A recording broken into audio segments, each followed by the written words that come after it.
Hello Thomas fans and welcome once again. So it's been a little while since my last video and I really wanted to churn one out while I'm working on other ones that are going to take a bit more time.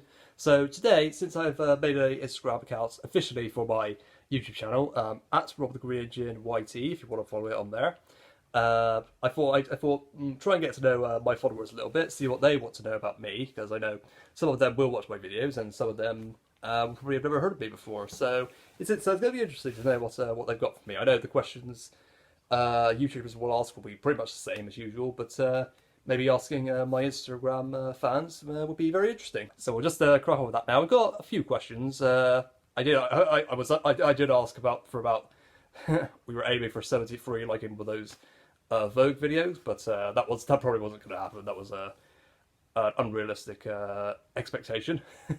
But we did get a decent number, and I will answer all of them today. So if you enjoyed this video, make sure you give it a like, subscribe to the channel if you haven't already, follow me on Instagram, of course, and Twitter at Roberto Halsini. I give myself a nice Italian name. So yep, thank you. So yep, hope you enjoyed the video, and let's get on with these questions. So I should probably address the elephant in the room and have this as my first question. When will the first episode of Sodor be released? If it's coming out, that is. Well, my answer is exactly the same as it would have been about 6 months ago. Yeah, when I originally planned, when I decided to postpone the series. And the basic thing is, I'm still going to be very careful what I say with it. I'm not going to say, oh, it's cancelled. It's going to be cancelled before it even airs. I don't want to go ahead and make that big decision first. It's not going to be out anytime soon, but I'm not giving up on it just yet. I mean, because I wrote this at the end of 2018, sent all my lines out in 2019, aimed to get the first series done in the summer of that year. But with Waiting for Lines, it clearly wasn't going to be that quick. And to this day, we still have people. I still have people I'm waiting for lines from. And honestly, I just don't have the motivation to recast people, send the lines again to the same people, and then having to wait even longer. So, I want to be in the right frame of mind to do that series. I mean, I had planned about 5 series in total, like, in terms of ideas, just to spread it all out. But I think if I did eventually do it, I think it would be no more than 2 or 3 series. Just to conclude things, wrap up all the major storylines, and then just end it on have a satisfactory ending. But I just need the motivation to do it, and because I wrote this such a long time ago, my ideas have changed so much, and my mind has changed over what I think is a good idea and what is a bad idea. I mean, the stuff I'm doing now, I'm really looking forward to doing, and all will be revealed about that. And so when I look back at the ideas I had for Sodor, you think, I was kind of a different person back then. It's weird, with different ideas, and I don't know if I want to do that as much a year and a bit down the line. So I'm not giving. So no, it's not coming out anytime soon, but it's not cancelled. It's still postponed for the time being, but I'm sure in the future, when I'm out of ideas, when I know I'm ready, I've got enough lines to make the show. I'm sure it will. The ideas will come to life, because I still put a lot of effort into that, and I want to know that the effort's going to be worth it. So yeah, it's not over and forgotten about just yet. What you wait. Favorite episode, Thomas. Nice. Well. This person clearly hasn't watched too much of my videos, but because a lot of people know, Old Iron is my favourite episode, but not the best one. It's that's definitely not the best episode. I mean, if you watch other people's top 10 episodes lists, when they say, "Oh, this isn't my favourite list," it's what I think is the best episodes. Old Iron usually doesn't even get a mention, sadly, but the best episode of all time, I think, is The Flying Kipper, because it's such a big triumph. It's so well made. But with Old Iron, I just have a much more personal love for that story, and I just love, and I have so many memories from my first viewing of it. I still enjoy watching it now, and I'd say for a 20-year-old, that's quite an achievement. Who do I prefer, Nia or Rebecca? Well, don't really mind Big World Big Adventures now. I mean, yeah, it's still not that great a movie, and I haven't watched any of Nia's episodes as of yet, but I have seen a few of Rebecca's episodes, and I was quite impressed by how they handled her, and she's not too bad. So yeah, quite comfortably, my favourite out of those two at the moment is Rebecca. Do you like season 15? Well, it's one of those big series that a lot of people will say is one of the worst, and if not, and for a lot of people it is the worst. But you know, I'm still I have watched quite a bit of season 15 actually. It was right after Misty Island Rescue when I liked it. Okay, I hate it now just like everyone else, but at the time I liked it, and I was just hooked on the series and just watching season 15. And looking back, I think it's the Millet era, yes, so it's not going to be that great, but there are still some good ideas in there. I like the episode with where Bash Stafford and Nad each mix up with a regular character. We all know. Obviously, we don't like the login logos, but that idea is just nice and it's nice and clever. Simple, but I like it. And then there are a few others, but I'd say season 15. It's not great, but it's not terrible either. I watched like episodes like Up and Away, which is another really really bad unpopular one. And it made so I wouldn't be. You could tie me up and gag me, so I have to watch season 15 over again. I think I feel I feel comfortable just to be alive and be.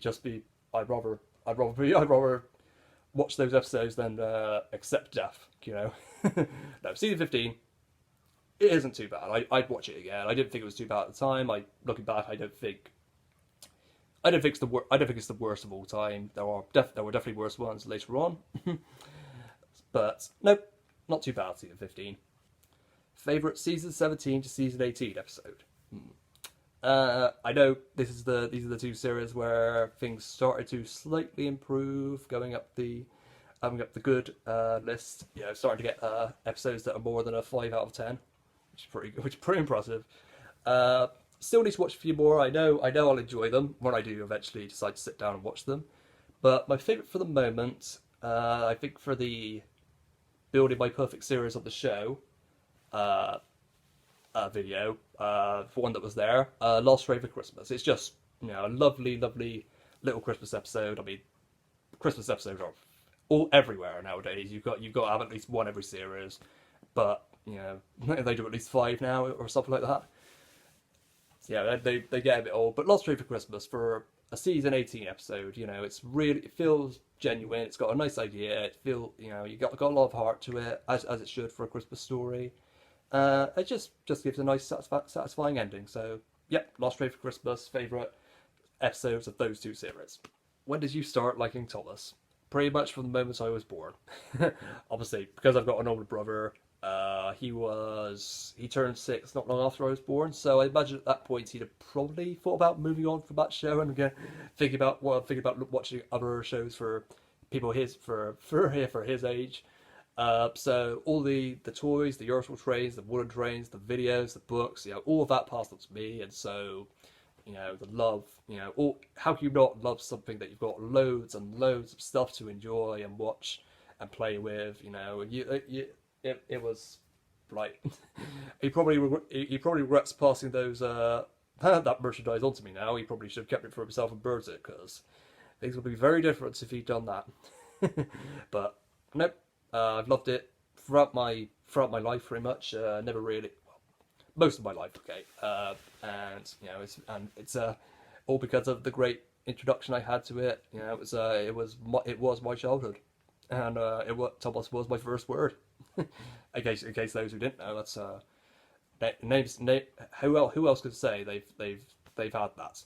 Who else could say that was their first word? I mean, that alone just tells you how much I love that show, and how much I always will, no matter what happens.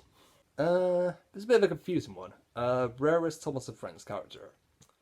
I'm guessing you mean by the merchandise, I suppose, like the trains. I'd say for Wooden Railway at the moment, I think would be my old Slow Coach toy, but I'm not sure if that one's considered that rare. But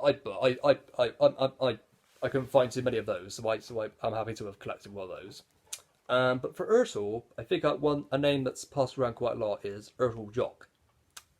And I also had no idea when I got it how rare this was, because I didn't have a clue who the character was. Honestly, he just looked very cool, and I really liked him. And it was a couple of years before I found out he was written for the books.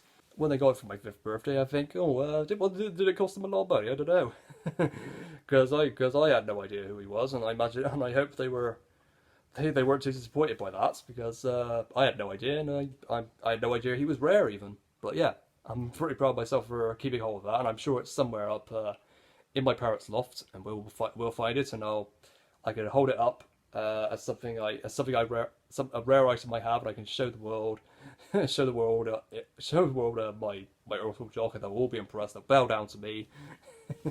But yeah, that Ertl Jock would have to be my rarest character at the moment. The most overhated Skarloey Railway episode from the classic era.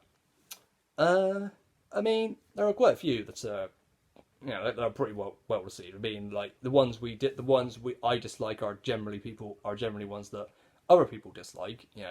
There's no mixed reactions for those kind of episodes. But I think for one, even though it's Series 6, it probably doesn't count as classic era, depending on your view. But I'd say Series 6 and 7, they do count. But yeah, I'd say the most overhated Skarloey Railway episode that gets the most undeserved hate is Rusty Saves the Day. And I mean, I get it because of how the Fat Controller talks to Rusty and says how, oh, you've got this amount of time to sort the railway out, or I will close it forever. I mean, that doesn't make sense. That's not like the usual Fat Controller. That's unlike him. But it makes up for that by having a lot of heart.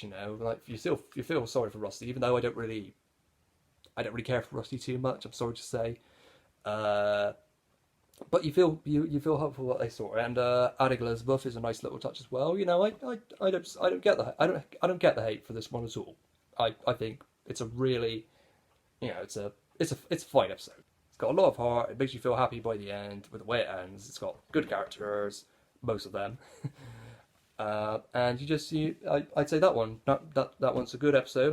I don't really get why people hate it. An episode you would like to see in Thomas. I'm guessing you mean by original stories from the Railway series, I suppose. Yeah, it's a quite a long list. What do you think? I really want to think of an episode that would really work, under the current format. With you can't do an episode. Oh, let's say I don't know, High Speed Gordon. You wouldn't do an episode like that because they would just do something silly about it. They would just make it like a fun little story that goes against what the story is about. So yeah, no, I don't think that would work. But an episode like Stop Thief from Really Useful Engines, I think they'd do something good with that, because like Heart of Gold, which is one of the few episodes I've seen from the last 3 series, that's one of the ones that was that's one of the ones that surprised me. I knew that was a really good episode. People were talking about it on Twitter how good it was. And it made when I saw it, and I thought, yeah, this is a good one. So they know how to handle thieves. I know if it was an episode, they would approve it. It wouldn't just be Thomas chasing the red car. They would have the thieves. They would show them. They're probably having a laugh and messing things up and getting arrested. That would be an entertaining episode. So that wouldn't work. But I think my first choice for a story that should be made that's based on a book that should be made into an episode rather, Thomas and the Evil Diesel.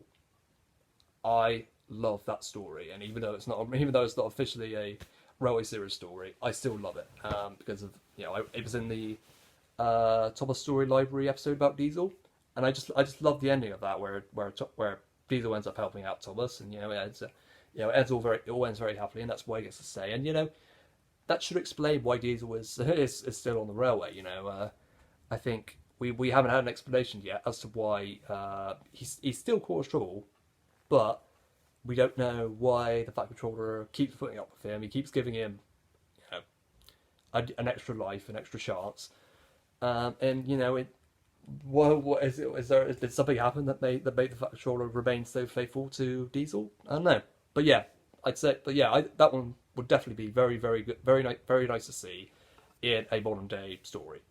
It's quite unlikely though. They don't really focus on stuff like that nowadays. Favorite story from each Doctor. So I got a couple of Doctor Who questions here, which is a nice surprise. So here we go. First Doctor, I think so far the War Machines. Second Doctor, the Macra, I think. Yeah, I quite like that one. The third Doctor, the Green Death. Although the third Doctor is another of those Doctors that I really need to see more of. There are quite a few that I've not seen enough of to really get an idea of when they're at their best, which episodes are their worst or best. You know. Fourth Doctor, Robots. I think his first one, like he stole the show from the start. Fifth Doctor, the Five Doctors. I mean, like just seeing him against all these other Doctors who a lot of people say are all better than Peter Davison, but he makes his presence felt in that story, and he's a great addition to the story. He looks a bit odd against against the four other Doctors in that story, but it feels pleasant. The Sixth Doctor's the Sixth Doctor, the two Doctors. I got really confused there. It's got my favourite Doctor in it again. It's automatically going to be good, and also signed case by Colin Baker himself. Brilliant. Seventh Doctor Survival. The Eighth Doctor, the TV movie, even though the time of the Doctor is very good as well. Don't get me wrong. The Ninth Doctor. Yeah, no, I'll go with Dalek. Yeah, that alone is a really good one. I forgot about that one. I thought, oh, was there another one I quite liked? But no, Dalek. Yeah, that's easily my favourite of Christopher Eccleston. 10th Doctor, Voyage of the Damned. I think that's people say that's one of the best Christmas episodes, but I'd say that's one of David Tennant's best episodes. Simple as. 11th Doctor, Vincent's other Doctor, very good. 12th Doctor, Flatline. I'd say that's a good one. 13th Doctor so far, I mean, she hasn't been that great, has she?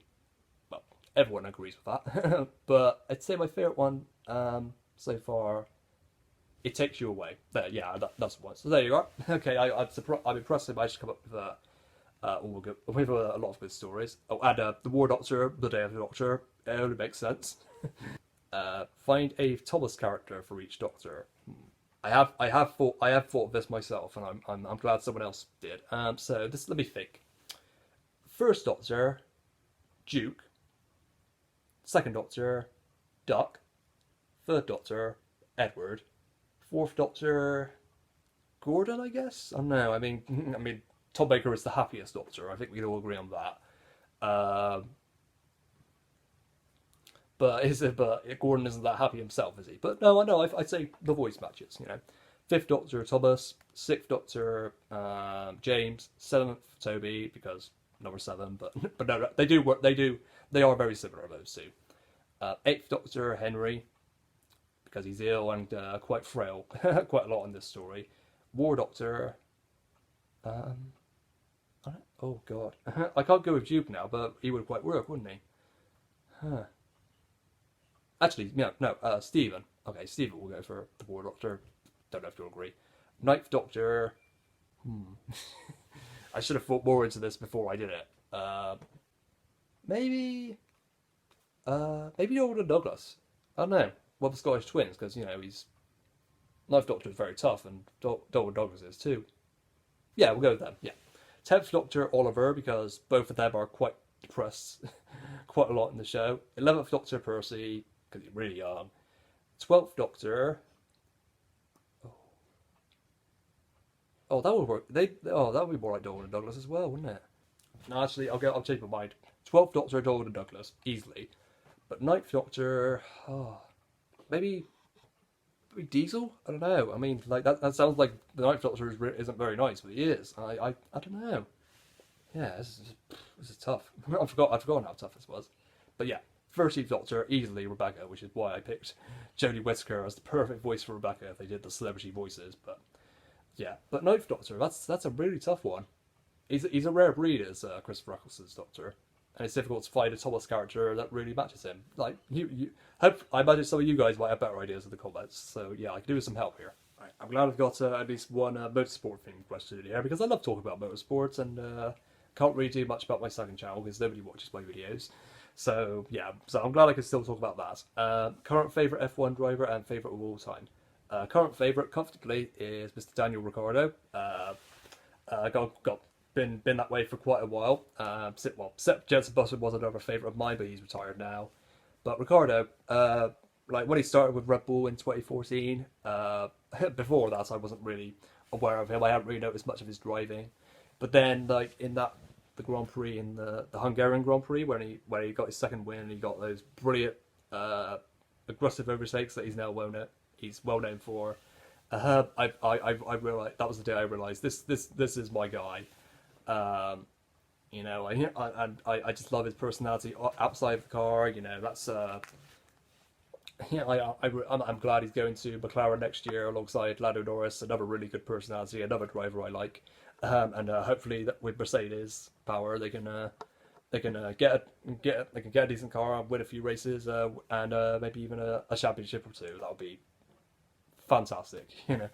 But yeah, Ricciardo, I do have a t-shirt, but I believe it's in the wash, so I couldn't wear it for this video, unfortunately.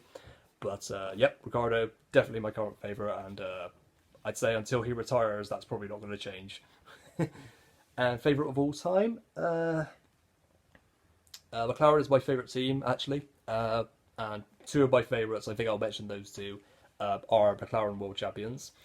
First one, because I love Rush, the movie, and he's just my favourite. He's just a driver I really like as a person. I really like in the F1 world. James Hunt, comfortably. You know, he's. I try to be a bit like him. Or, you know, I mean, he was a good ambassador. Maybe his antics off the track weren't very, you know, I don't know, grown up. I don't know. But yeah, James Hunt, a really memorable character, really memorable driver, and I hope his story, his battle with Niki Lauda, I hope that's remembered forever. It really should be. And second favourite, I think, a truly great driver, considered one of the best of all time, Mika Hakkinen, because he actually did put up a good fight against Michael Schumacher, another driver who was absolutely dominant, but Hakkinen could beat him on a normal day, and I'm sure that if had he not left at the end of 2001, I'm sure that Michael probably wouldn't have won as many as he did. I think Hakkinen would have been Schumacher's closest challenger in the years where he was so dominant in that Ferrari. But yeah, James Hunt and Hakkinen are my two favourite all time, and my current favourite, Ricciardo. And last question for today, favourite video on my channel. Well, I don't want to really go for an obvious answer here. I mean, there are a lot of videos I just that got a lot of comments, and ones that get more and more views every day. I mean, those ones are always going to be popular, and then the ones I like to watch back, actually, because I do watch back a few videos. The ones that where I'm just, you know, making a lot of good points that are pretty popular. I mean, like the ones with building my perfect series, my ranking videos, you know, my reviews, you know, like ones I do have to do a bit of hard work to do, and I'm pleased with the final result. You know, those are my favourites. But yeah, it's a really obvious answer, but I think, you know, it has to be one of the films I've made. You know, the ones where I've had to work my absolute hardest, and I'd say generally in terms of the story, it has to be Thomas's Father. My favorite movie so far, because had to work extra hard. Obviously, I had to film with the trains. You know, a job that's really tiring and something I don't enjoy that much. I don't do it that often, but the finished product was great. It was worth doing all that time of sitting in an awkward place, doing the stop motion camera. You know, it was tiring, but we got it done, and it looks great, and and from what I've heard, it is a pretty well received film, and I'm very happy with that, with the finished product, and I think that's the main thing. So that's all the questions we had today. I'll definitely do something like this again sometime if we get a few more followers on Instagram, a few new people, just because I love to know what you guys want to know about me, because I've been trying to get more Instagram posts out there, but You know, haven't really felt up to it, doing it much, but you'll definitely get a few more of that at some point. So yep, thanks for watching. Thanks for all these questions to all my Instagram fans. Hopefully they're watching this. If you have any more questions in the comments, I'll make sure to answer them directly to you in a reply. So I just love that people want to get to know the real me, you know, and lots of different things about the channel. So yep, thanks for watching, everyone. Thanks for listening to all my answers. I hope I didn't ramble too much as I usually do. I mean, this might be a pretty long video, but yep, thanks for watching. So yeah, like and subscribe, as I said. Follow me on the socials, which you'll probably see shortly in the end card. So yep, thanks for watching, and I'll see you next time. What about Boko as the Ninth Doctor? This is going to kill me.